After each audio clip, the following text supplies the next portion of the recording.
in our allergy immunology practice. I'm Dr. Jason Rosh. I am an practicing allergist immunologist at Midwest Immunology Clinic in Plymouth, Minnesota.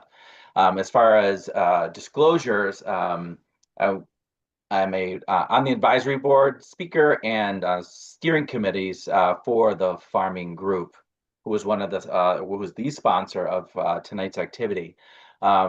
And my colleague, Dr. Gordon Myers, is an allergist immunologist at the Cincinnati Allergy and Asthma Center in Cincinnati, Ohio. Relative to our conversation tonight, Dr. Gordon does not have any financial relationships to disclose.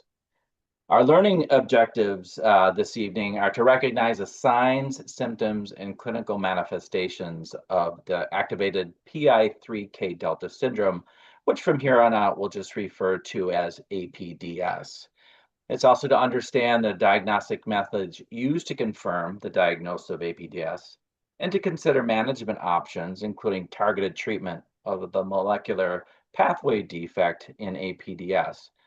Our structure tonight will be some initial information or somewhat of a didactic conversation about APDS. And then Dr. Myers, as all good discussions will actually take us through a case presentation where we'll apply some of the things that we learned about APDS and how to approach a patient that we may be suspected.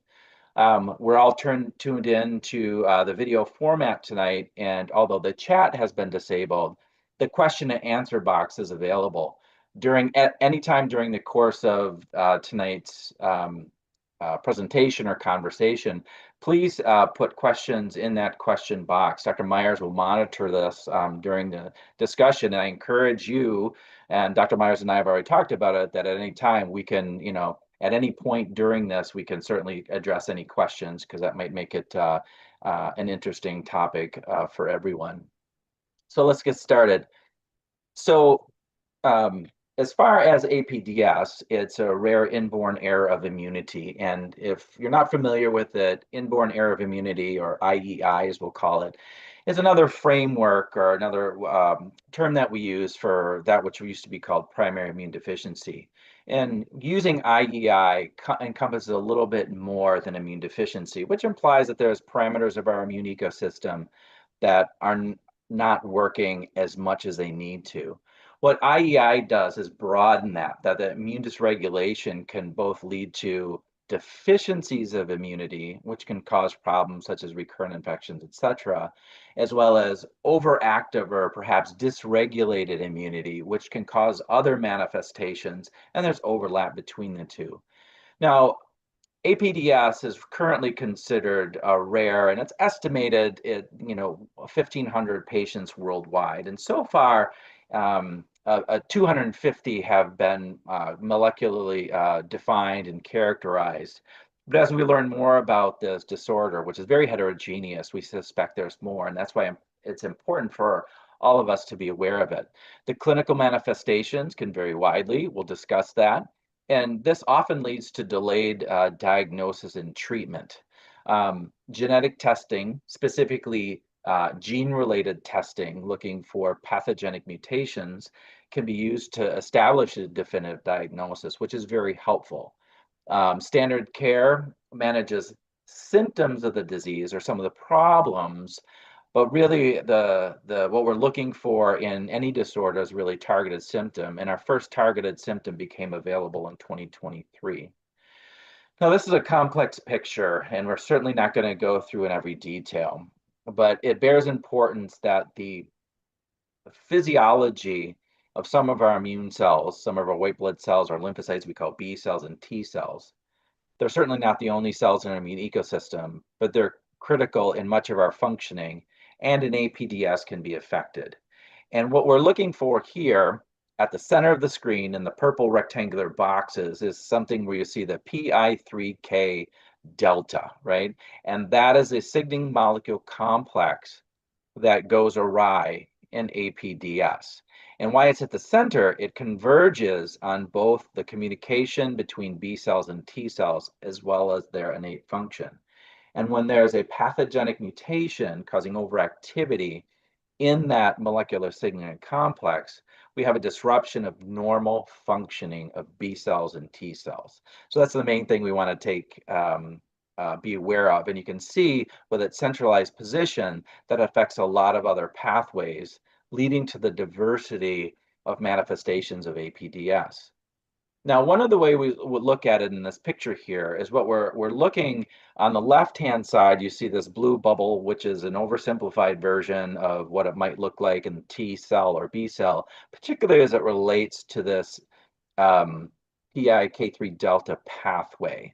And all you have to do to take away from there is this complex interplay between a number of molecules that really keeps the activity of our B cells and T cells very dynamic. That's the purpose of the graph. That's right about that squiggly line. That's kind of this blue color where it says PI3K activity on the y-axis. It's just so over time, T and B cells have to have a variety of different metabolic functions, sometimes activated, sometimes not. And what this leads to in a perfect world, if you look on the right side of the screen, is balanced immune cell subsets, different types interplaying with each other and having this interplay between activity and rest that leads and can be very responsive to our environment, which leads to kind of homeostasis in our immune ecosystem. And what we see though in APDS, we get mutations in the signaling molecule that basically activates T cells and B cells all the time. And so on the left, we have this pink cell, which is meant to be a representative T cell or B cell with overactivated metabolic function. And you can see on the bottom what that leads to is overly activated growth, survival, proliferation, and differentiation. The little graph with the red squiggly line at the top is meant to show, unlike the previous graph, where there was this up and down of metabolic and functional activity, in APDS with this signaling complex always activated, you're getting pushing of the cells towards sort of a terminal state and they become exhausted. We get excess of immature cells or excess of senescent cells, which tips the balance, and we get actually a deficit of functional cells, both those that activate in the immune system and those that regulate as well. So what does this lead to, right? That's the molecular level, and that's kind of difficult to conceptualize. What might a patient look like? And so these are some of the things that we'll kind of talk about. We'll start on the left side of this. And one of not all of these we'll see in a future slide are equally representative. It can be highly variable.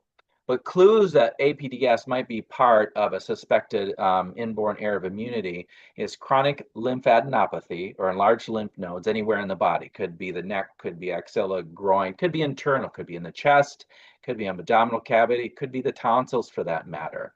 You might see something like lymphoma. You might see in the GI tract or even the pulmonary system. You might see nodular lymphoid hyperplasia when you either do a bronchoscopy or even a routine colonoscopy. As far as infection, there is no limit to what infections may be present, but what we typically see are either recurrent sinopulmonary infection, like bronchitis, sinusitis, pneumonia. You can see that in the right side of the graph, about 1 or 2 o'clock. Bronchiectasis can be part of this. But if you look on the opposite side of the slide here at about probably 6 or 7 o'clock, or excuse me, 7 or 8 o'clock, persistent severe recurrent herpes virus infections, which can be HSV, Epstein-Barr virus, or cytomegalovirus, CMV, can be very common. These things should be a clue or some thinking when you see these, especially if there's viremia or an adult with severe Epstein-Barr or cytomegalovirus or something like that that seems to recur. It should make us think that there could be a little bit more to this than meets the eye. As we go counterclockwise, autoimmune cytopenias or autoinflammatory disorders like inflammatory joint disease, inflammatory bowel disease can all be a sign that we should be thinking about this in any realm, whether we practice gastroenterology, pulmonology, allergy, immunology, primary care. Going around enteropathy, we alluded this before. Any GI disorder that, vomiting, diarrhea, weight loss, malabsorption, that type of things. Sure, that's a broad differential diagnosis. But as allergist immunologists, we should tune into this because we should think that is this potentially part of a broader spectrum of an inborn error of immunity. And a large spleen and a large liver are also some of the things that we can see in APDS. And again, yes, splenomegaly, hepatomegaly, the differential diagnosis is broad and can involve a lot of specialists that might see these patients. But again, these are the things that we should tune into. I'd like to highlight at 12 o'clock, right in the middle, developmental delay and failure to thrive.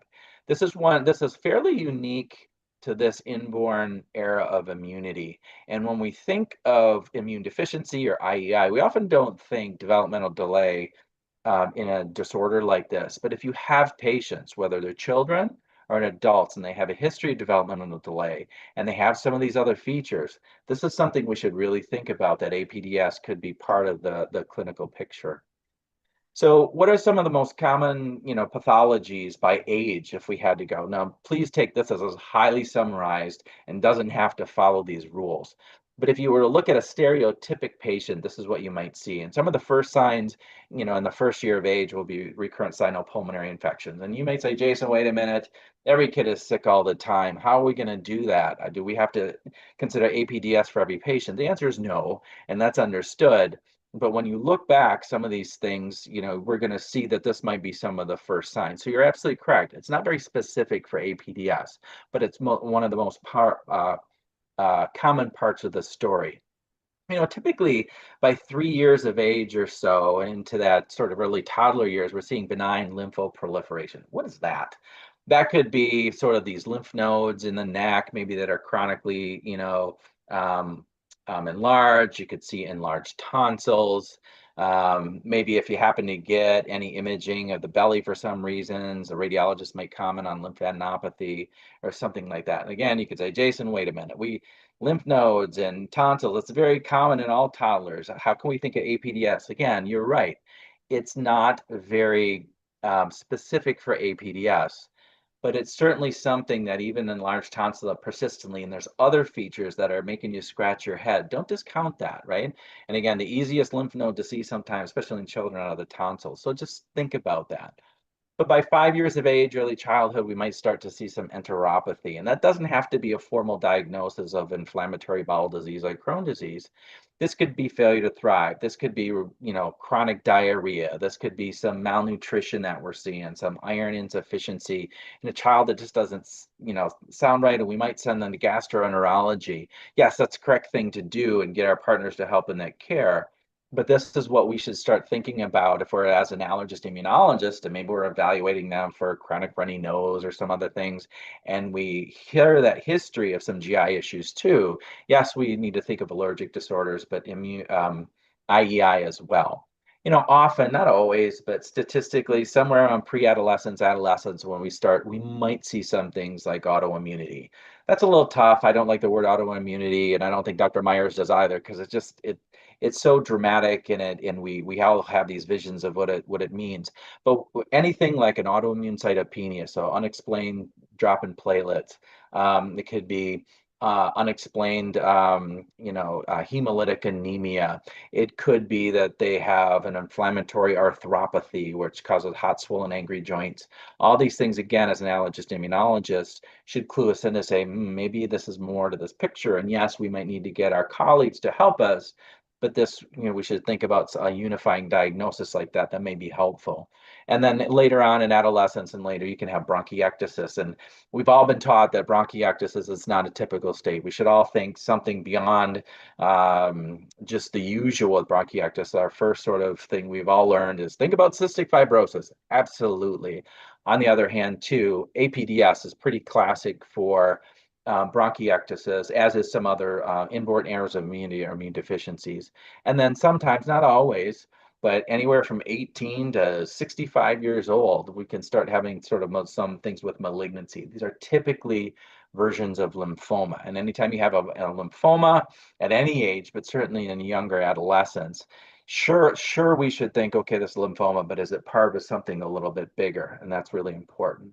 So these types of things are some things that should always be kind of tugging at the back of your mind as you're considering how to work up a patient. So as far as the burden of APDS is, it can be significant. And in retrospect, for the patients who are ultimately diagnosed, we see symptoms, functional issues, and quality of life issues, right? Symptoms can be pain and fatigue and recurrent infection and upper airway issues. And again, I honor that. Yes, these are very non-specific symptoms, but they can be a really a picture of something more going on. Functional issues from quality of life surveys, we see sleep difficulties, impaired physical function, eating difficulties. After what we just discussed in the previous slide, this is not surprising. As far as impact on quality of life, like many chronic disorders, can affect relationships, daily activities, social work, education, etc. This is why identification is so important. And relative to APDS, as we'll see later, a targeted therapy can make a dramatic difference in these patients' lives.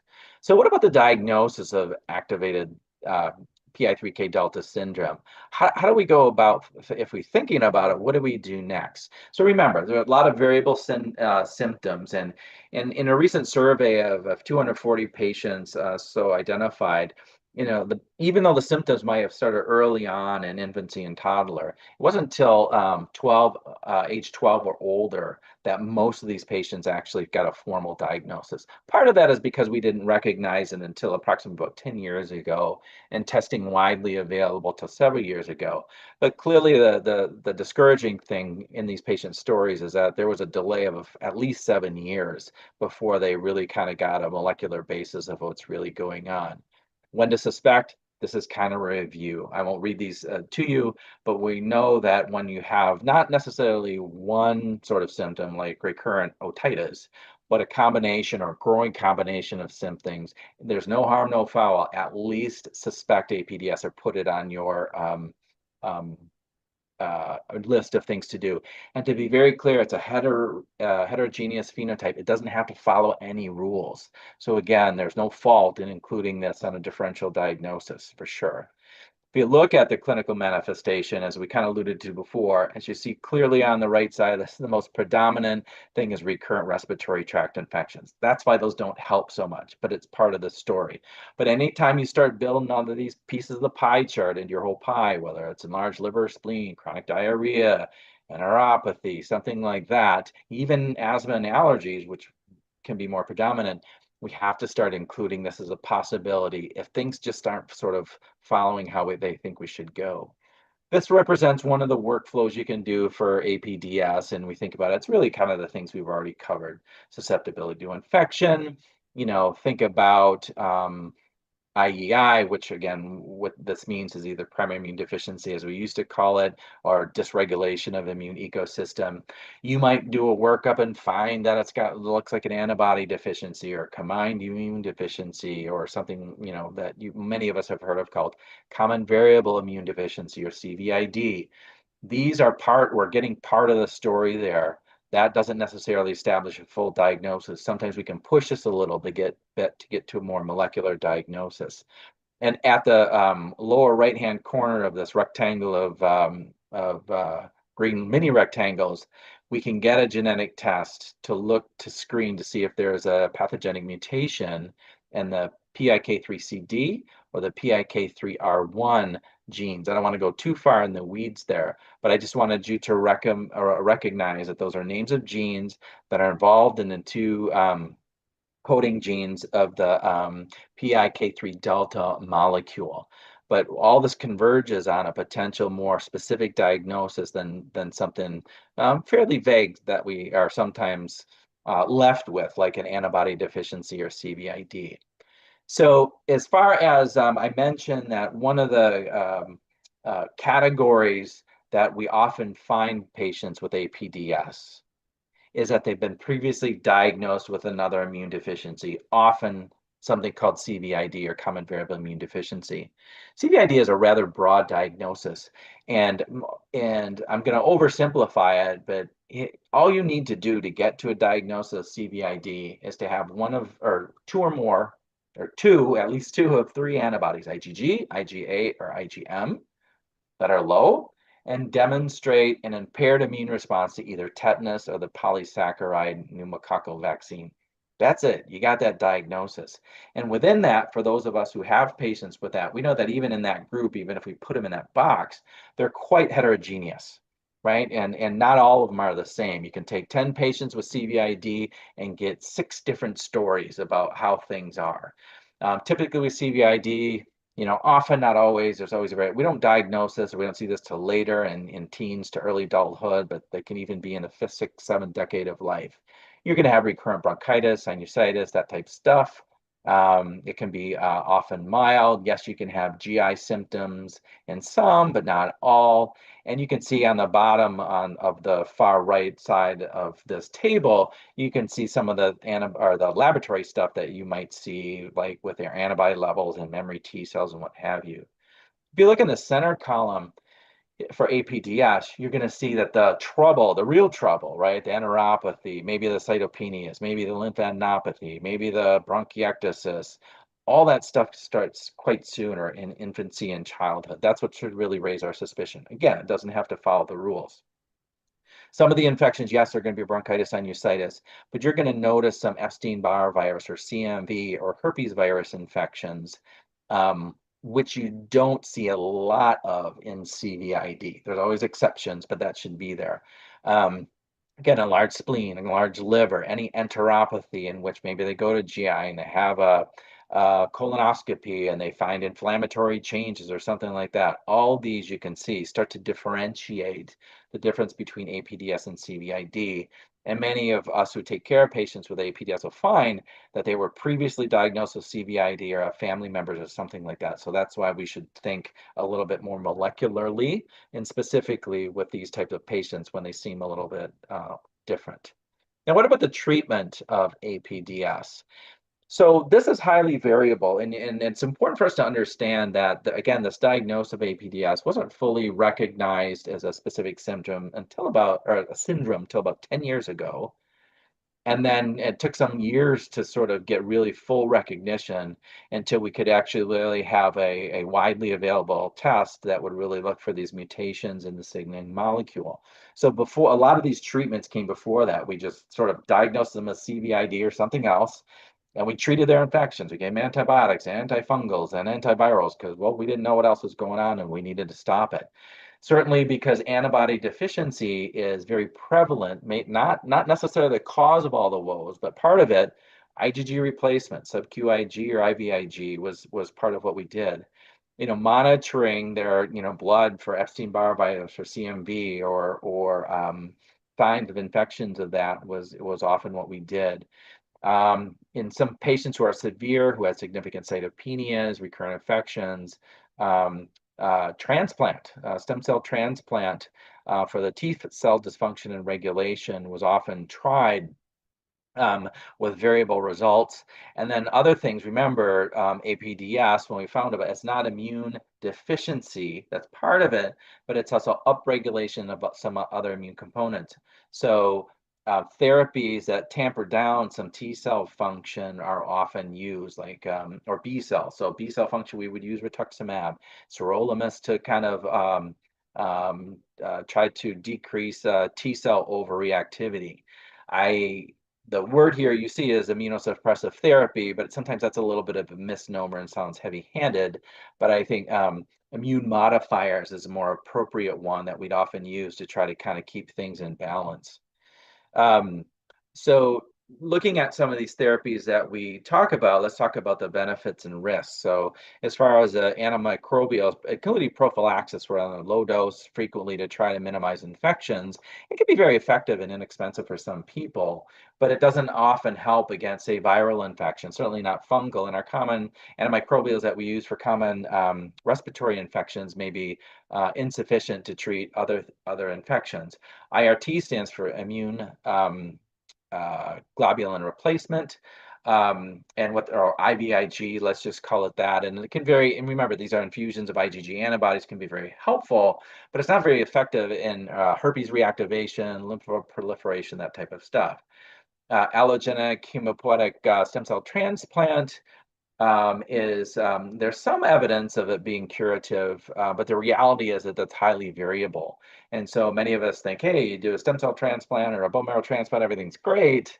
That's not necessarily the case. It can there can be risk during the procedure, and especially conditioning, and then after the transplant, graft versus host disease, infection, organ damage, that type of things. And then immune suppression we talked about before, whether it's a sirolimus or rituximab, there's some other things we can use. That can have adverse effects, metabolic issues, renal impairment, oral ulcers, marrow suppression, that type of thing. So what this slide clearly shows is, as yes, some of these can be effective, but gosh, we need something that really kind of targets the actual molecular defect.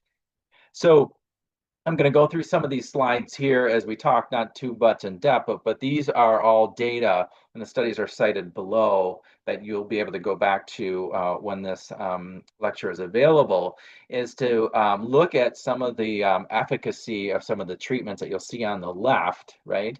And what we have data on, what we don't have data on, and whether it's not effective. And this came from a European or APDS registry that said despite patients being on a variety of therapies, still there were over half of them that met criteria for severe disease despite the treatment.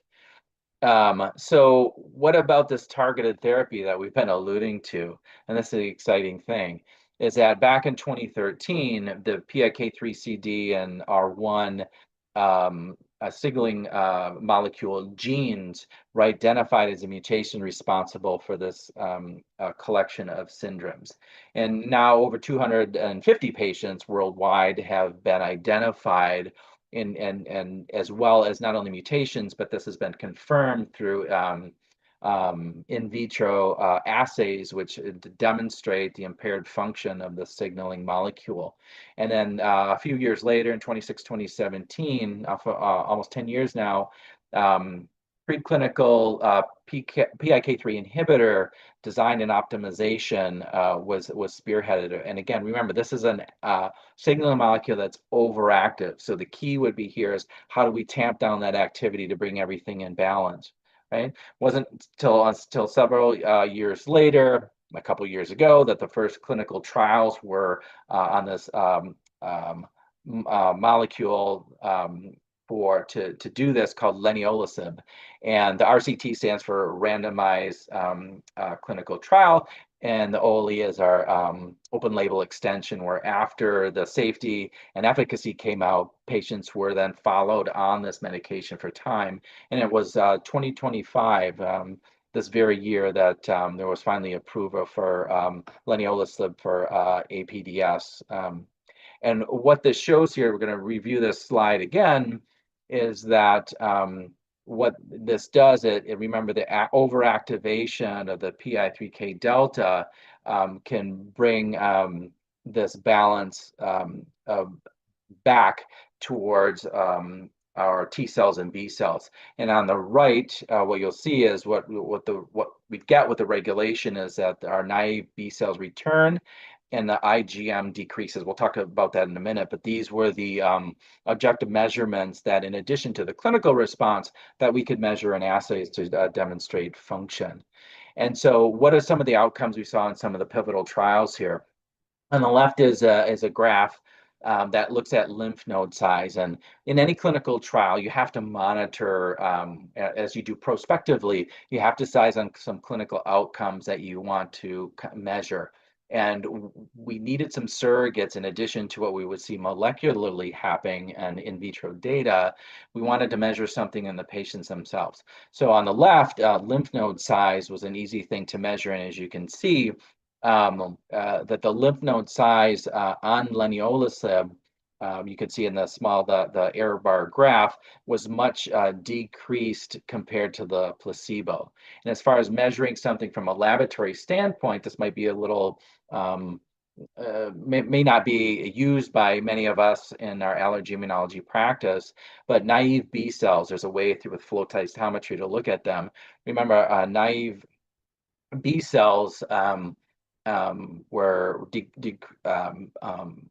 changed in patients with APDS. And what this graph is to show you that with leniolisib, this peripheral naive B cell population was restored.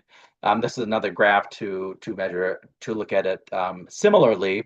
What you can see on the left is the lymph node size for each of these patients. Each pair of dots connected by lines is at baseline, and then after 85 days after leniolisib, and you can see a uniform decrease in lymph node size, as well as placebo. There wasn't much change. Similarly, you can have spleen enlargement, so it's fairly straightforward to get an estimate of spleen volume using specialized imaging, which I'll show you images. Once again, this demonstrates that with leniolisib, you're going to get a decrease in your spleen size over time. This, along with the in vitro data, was demonstrating that we're restoring balance with PI3 delta function using leniolisib. This is an example of imaging that we see, and Dr. on the Welsh, I'm yes, going to interrupt you because we have a please, fabulous question from the attendees. yes. Um, what type of monitoring is required for patients initiated on leniolisib, and how often should the follow-up be performed? That's a great question, as these all would be, and we're still developing that, right? There's no standards now, and so the groups of us that take parrot care of these patients are talking about this because, again, leniolisib has not been available. It's for a relatively short amount of time. But here's what we look at. Prior to starting leniolisib, we usually get things that you might expect: a complete blood count, comprehensive metabolic profile, quantitative immunoglobulins, flow cytometry on T cells, B cells, and NK cells, and maybe more specialized ones to look at the memory B cells. And the reason for that is not because there's necessarily toxicity involved with leniolisib, but we're trying to kind of measure, does a patient feel better, function better, and do we notice laboratory changes in things like IgM? It's not perfect in IgMs, but we can expect the IgM level, which is typically elevated in APS, to go down over time. We'll see changes in the naive and memory B cell subsets. And we'll also monitor with imaging, looking for, usually by that time, there'll be evidence of splenomegaly, and there'll be also evidence of enlarged lymph nodes, whether it's a neck, the chest, and the abdomen. And over time, what you can see with leniolisib, you're going to see a shrinking of the spleen, decrease of the lymphadenopathy, and writing of some of the immunoglobulin levels. So that's what we're doing, and we're looking to see what we need to do. But overall, that's our general consensus. So excellent question. Thank you for asking. But what's one of the exciting things is that this is new, and we're still figuring that part out. What this goes to show, for the sake of time, is this is actually, I wanted to kind of go back here. So on the top, patient 1, the bottom, patient 2, and you can see on the left is a screening on day 85. And even though you don't have some, you have some visually, the green blobs, which are the spleen, you can see they're visually smaller, and then it's hard for me to point, but in the lower left-hand corner of each of the images, you can see the estimated volume of the spleen. You can see that definitely has decreased. Similarly, this is a cross-section of lymph nodes of the neck. Again, patient 1 on the top, patient 2 on the bottom. Left and right is at screening in day 85. And what you can see is decrease in the sentinel lymph nodes there after 85 days with leniolisib. What you can see is, again, this is more graphs. I'll kind of speed to them, but what we're seeing is that these graphs represent, and it's clear, you can see on the bottom, better response with placebo versus better response with leniolisib. Each of these things, naive B cells, change in the lymph node, change in the spleen size, are all favorable with the leniolisib versus placebo.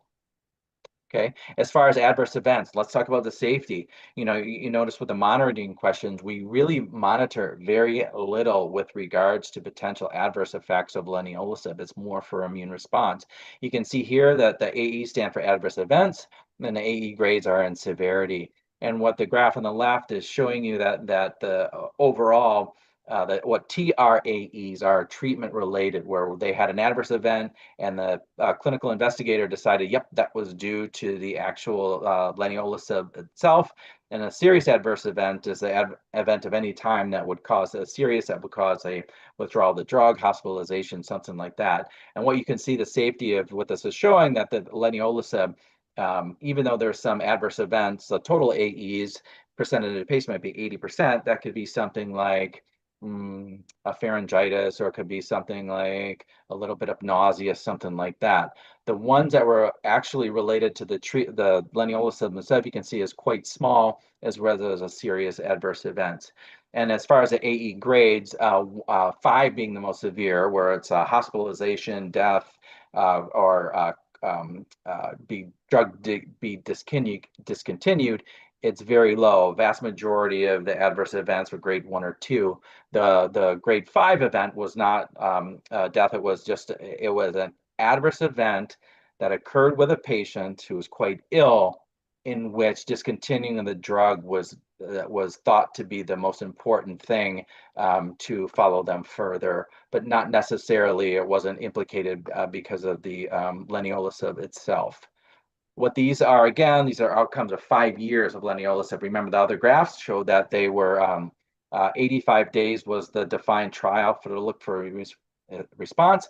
Now we have data out 5 years on the efficacy and safety of leniolisib.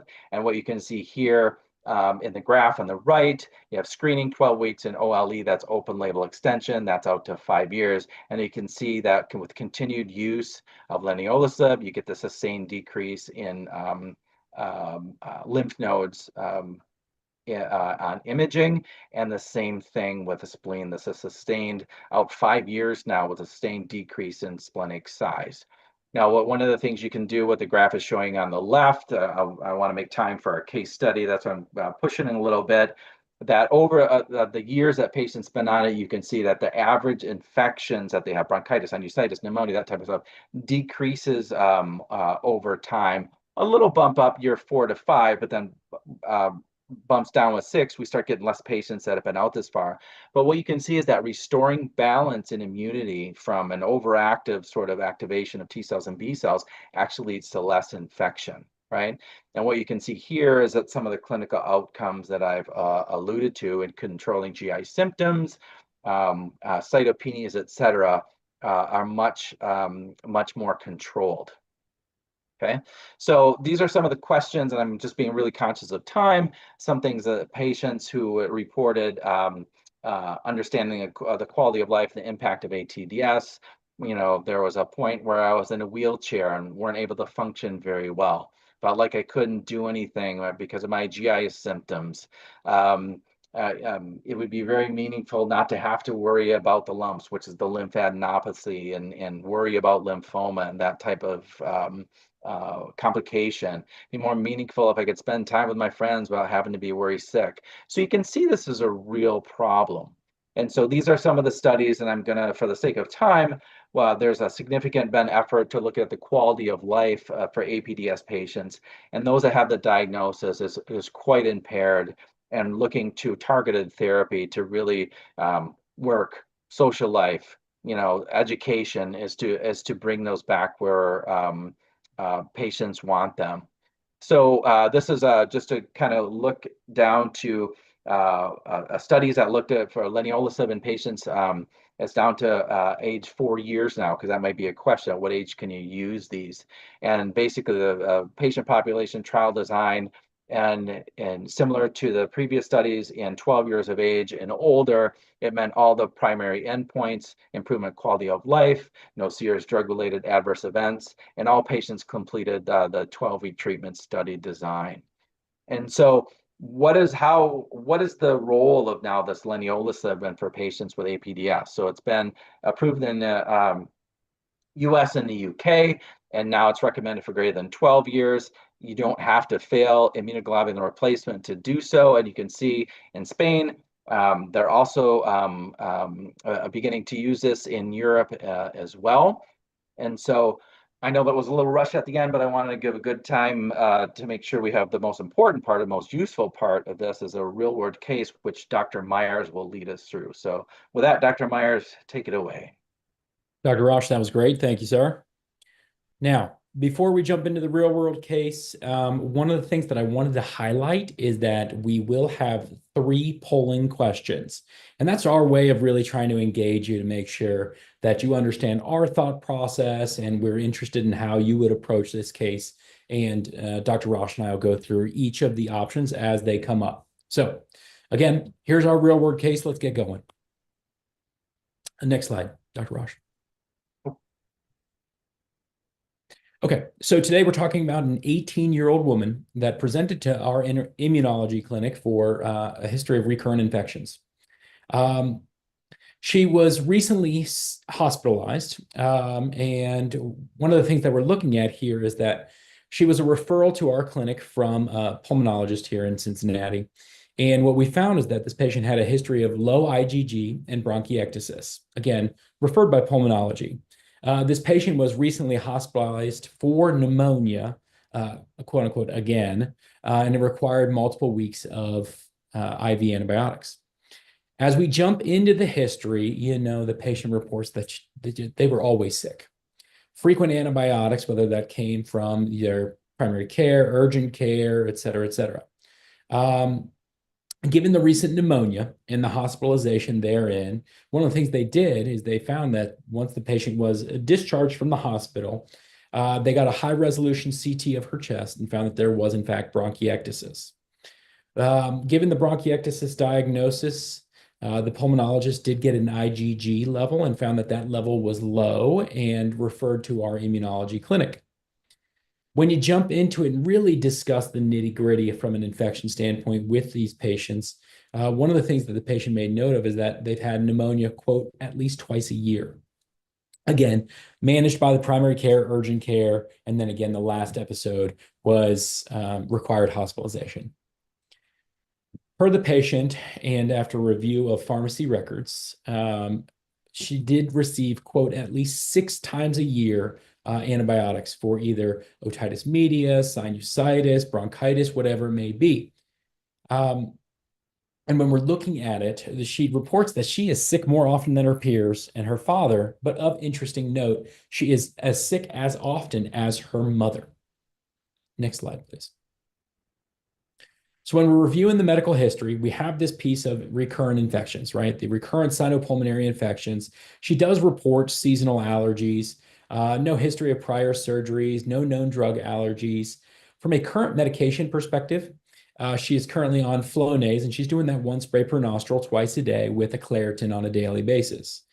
When we're thinking about and reviewing the primary care, the urgent care records, one of the notes for why this patient was so frequently sick was her poorly controlled seasonal allergic disease.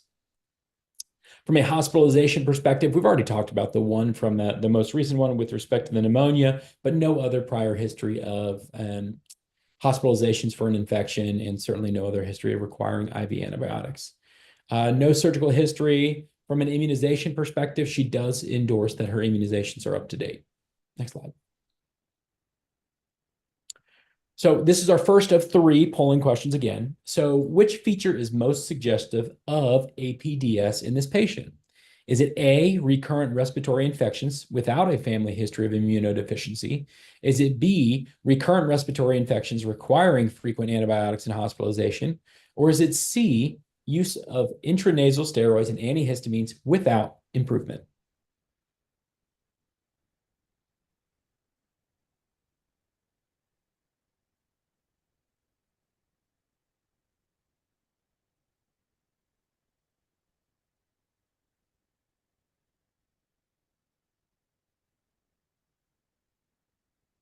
Okay.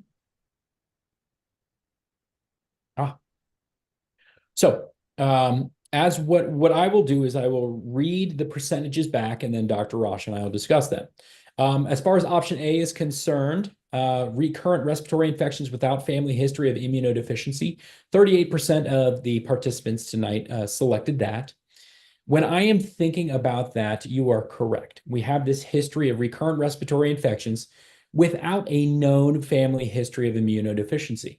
The thing that we're thinking about in the back of our minds is the sort of the presence of mom's recurrent infections as well. We didn't really jump into that, nor will we, but it is of curious note, especially when we are thinking about a disease such as APDS. From a option B perspective, recurrent respiratory infections requiring frequent antibiotics and hospitalization, 63% of the participants selected that option. I think it's a great choice, right? It certainly prompts the red flag from an immunology perspective in our head saying, well, we've got this hospitalization, IV antibiotics, frequent infections requiring multiple courses of antibiotics. I think that's a great choice as well. And then lastly, option C would be use of intranasal steroids and antihistamines without improvement. As Dr. Ross showed, 1.8% of patients do have allergy and asthma related diseases, but this is one that we think that the sort of red herring of the Flonase and the Claritin is really unrelated with respect to the total picture here. Dr. Ross, your thoughts? Yeah, that summarizes it, right? I think all of those are potential possibilities here, but I think the key thing is recurrent infections. Yes, very predominant in all of them, but the question is how do you start sort of weeding out which might be related to an IEI? So, certainly answer 1 and 2 both. You could, depending how we the conversation, argue both ways. So excellent. Thanks everyone for chiming in on that one. Great. Next slide, sir.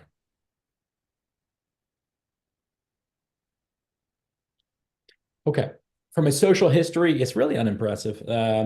Denies smoking, denies alcohol use, denies any recreational drug use. Environmental factors, does live with a dog and a cat, but again, that's about the extent of it from an environmental factor. Again, looking into this her mother's history, mom does endorse recurrent infections and has multiple autoimmune conditions. Now, patient couldn't really detail what those were as mom was not present for the initial consultation. But it's one of those things where, again, if we are thinking about this APDS piece, we're looking at mom with the recurrent infections and autoimmune, and it makes us go, huh. Younger sibling did die from an infection at age 1. So again, if we're thinking about the family history of this is an important piece, certainly from an inborn error of immunity perspective. And lastly, the paternal family, really non-contributory and not significant history there. Next slide, please. But before you go ahead, I just want to put in a comment that, there's a lot to present here. It's hard to kind of capture all of them, but we've kind of alluded to this family history. The inheritance pattern of APDS is autosomal dominant, meaning you only need one of 2 genes that has this pathogenic gain of function mutation to cause a problem. And so because it's autosomal dominant and because it's a single gene disorder, it often comes from a family member. That's why we're hinting at the family history. That said, 30, maybe 40% of APDS cases are actually de novo mutations, in which if you do the genetics on the patient and the parents, you might find that this is a new mutation that popped up spontaneously in the affected person without the parents. So that's why it's never this perfect scenario, and you don't have to have a family history for this to be so. I think that's an important point to highlight. Absolutely correct. From a review of systems perspective, for the most part, negative and normal, except as noted in the HPI. From a vital signs perspective, completely, weight of 101, height 63 inches, afebrile, heart rate's fine, oxygen saturation. The vital signs look great. Next slide. On physical exam, again, in an effort to sort of work through our timing piece here, what I really want to highlight is, yes, under the eyes section does have some allergic shiners, Denny Morgan lines, those fun sort of things that we see in the allergy clinic. But the piece that I really want to drive your attention to would be under the abdominal exam, where it is of note that the patient does have mild splenomegaly, otherwise a benign abdominal exam. Next slide, please. And a comment again, there might be a lot of you special people out there who can really pick up a spleen size. And I must say, I'm always a little dubious of my skills. But so always think there that, if you need help or you need some imaging to kind of look, if you're starting to kind of look sideways, that's an easy thing to do. Okay, second polling question. So we have all of this information from a history of present illness, from a family history perspective. What type of testing would you order next for this patient? Would it be A, allergy skin testing, B, chest x-ray, C, quantitative immunoglobulins, or D, genetic testing?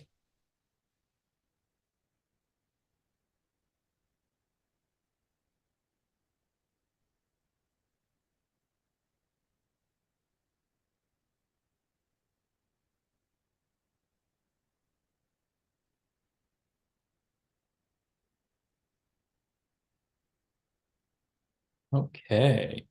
Yeah. Okay. So again, going through it, option A would be allergy skin testing, right? And so 13% of the participants selected this. When we are looking at allergy skin testing, yes, we have some physical exam findings that we would largely can be consistent with allergic disease. The piece to this that I would work with is if we are looking at it from a infectious history perspective, and we want to sort of put down let me see how I want to phrase this. I would be more inclined to look at it from an immune perspective, but also at the same time considering the allergic piece. I think it's a great answer. From a chest x-ray perspective, 0% selected that, and I think that's perfectly appropriate. We already have a high resolution CT of the chest that gives us much more detail. 75% of the participants did select option C, quantitative immunoglobulins. And I think that's a great option because when we're looking at this, the data that we've presented you with, we only have one of the immunoglobulins. And as Dr. Roche talked about, when we're looking at the immunoglobulins, it's certainly if we're looking at it from a antibody defect perspective, we're looking at it and we want to know what the IgG, A, M are. And certainly to go back to the allergy skin testing piece, while we're getting lab work, I do always get an immunoglobulin E as well. 13% of participants did select genetic testing. Again, we are driving this ship towards an APDS discussion, right?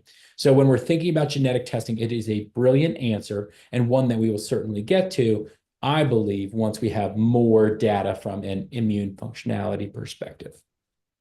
And I think this highlights that there's no right or wrong sequence for this, and that's what Dr. Myers is alluding to, is that, if you talk to our colleagues who do a lot of different disorders, whether it's hematologic, allergy, immunology, where genetic testing fits in varies and will continue to vary as it becomes more accessible, less expensive, less barriers to get it. I think it might become, as you become, skilled in your diagnosis of patients, it might become synonymous with some of the initial labs if that patient is really convincing. Because remember, none of these patients have to follow the rules of a specific, standard laboratory phenotype. They maybe look very bland, if you will, but the genetic testing may help kind of get you there. Okay, so agreed. Next slide. Okay, from a lab results perspective, it's just one of those busy slides where I'll try and highlight the important stuff. CBC, CMP were both unremarkable. The IgG total was low at 444. And then as we get into the immunoglobulin G subclasses, what you can see with respect to APDS is that the IgG2 subclass is classically low. Now, from another immunoglobulin perspective, we do see in this patient that the IgA was subsequently low, and we do have an elevated IgM. So when we are thinking about this, if we're looking at this from a recurrent infection standpoint, as Dr. Roche said, we'll see low IgG, but the one that we sort of helps to clue us into this can be the presence of an elevated IgM. Then we like to look at the functionality piece of this. So in our case, this patient was protected both tetanus and diphtheria, had a less than ideal protection perspective from a strep pneumo perspective at 2 of 23. And then post the pneumonia vaccine only went up to 5 of 23, which is a poor responder and a abject failure as we would consider it.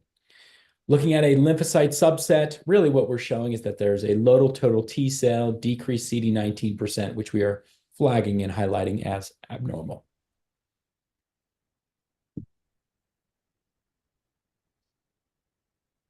Is there a polling question? Do we I miss that? don't think, there we go. There it is. All Okay. right. All right. Now, from a third and final polling question, the patient is diagnosed with APDS. Which of the following would you prescribe as a first line treatment? Would you do immunoglobulin replacement therapy? Option A. Option B being immunoglobulin replacement therapy and leniolisib. Option C would be immunoglobulin replacement therapy and rapamycin and leniolisib.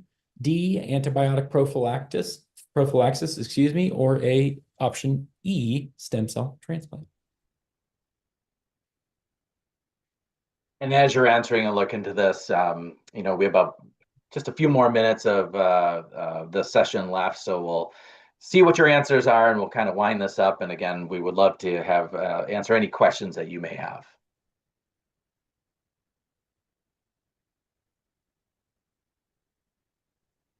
Okay, great. So option A was immunoglobulin replacement therapy. That is absolutely, I would argue, in line with what we are seeing from a recurrent infection standpoint and the failure of the response to pneumonia vaccine, the low immunoglobulins. I think it's a great option. Option B, I'm sorry, IRT was picked by 14%. IRT and leniolisib was picked by 86% of the participants. And this is one of those beautiful things about as we head into precision medicine and we take advantage of these drugs such as leniolisib, and we can be more precise and specific with respect to our diagnosis, I think it's a great option. 0% picked IRT and rapamycin and leniolisib. We would think about adding in rapamycin or rituximab if we had some significant autoimmunity there. And then antibiotic prophylaxis can be, as Dr. Roche suggested, highlighted rather, a cheap option, but does not change the functionality of the immune system. Dr. Roche? No, that sums it up. And again, it's the beauty of it. There's no right or wrong answers here, but combining immune globulin replacement and a very targeted therapy for no genetic disorder makes a lot of sense, and that can always be tailored in the future. Agreed. Next slide. Yeah. So the initial diagnosis upon pending sort of genetic testing was that the patient was diagnosed with CVID. And then once we have the genetic testing, we find that we do have one of the mutations in the APDS gene. So when we're thinking about how do we manage this, well, we talked at length about immunoglobulin replacement therapy, IV versus sub-Q, and then the benefit of having a targeted therapy like leniolisib, of course, highlighting efficacy, safety, and how it works and why it works in this condition. The patient was started on IRT and leniolisib, and patient is doing clinically well at this time. So I'll wind this up by saying again, the review, APDS is a rare inborn error of immunity, but maybe more prevalent than we think and is highly likely in some of our practices.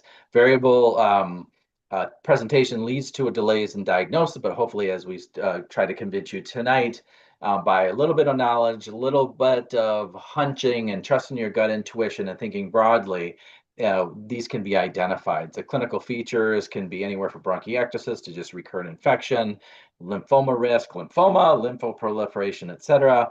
Precise diagnosis through genetic testing, which is beyond the scope of our discussion, but is more likely available, as can easily be done on a variety of gene panels. Conventional treatments have been the mainstay and may reduce some of the features, but they don't prevent the rare disease. And leniolisib is a targeted therapy, one of those things all of us search for as actually getting to the heart of the issue and normalizing some of this T and B cell physiologic function, which can improve not only the clinical manifestation, but quality of life. And as far as the tolerability and safety is very favorable and extraordinarily encouraging. So with that, I know we're tired, we're at the end of time. Dr. Myers, are there any questions? We just got a wonderful question. Excellent. What type of genetic testing and where do you send your patients for testing? Terrific. So the genetic testing is actually you can do the sequencing of the PIK3 delta genes, the receptor. There's two genes you can do. There's a number of companies that do this. Two genetic companies that are just examples because there's other ones are Invitae and Precision Genetics. Um, these can often be done. You don't need to send them anywhere. You can send them if you have a health system that does genetics and they're aware of inborn errors of immunity gene panels. You can do this. But certainly, if you looked up inborn error of immunity gene panel, you're going to find a number of commercial companies that will often do that testing that actually try to make this fairly easy and straightforward. Excellent question to wrap this up. Any other questions? I want to respect everyone's time. We're right on time. So that's terrific. Again, Dr. Myers and I, that concludes our program. So Dr. Myers and I would just like to thank you on behalf of the Consortium of Independent Immunology Clinics, an organization to which we belong, Integrity CE, and Pharming, who sponsored this program. Thank you for your time, and we appreciate it, and we hope you tune in again next time. Thank you.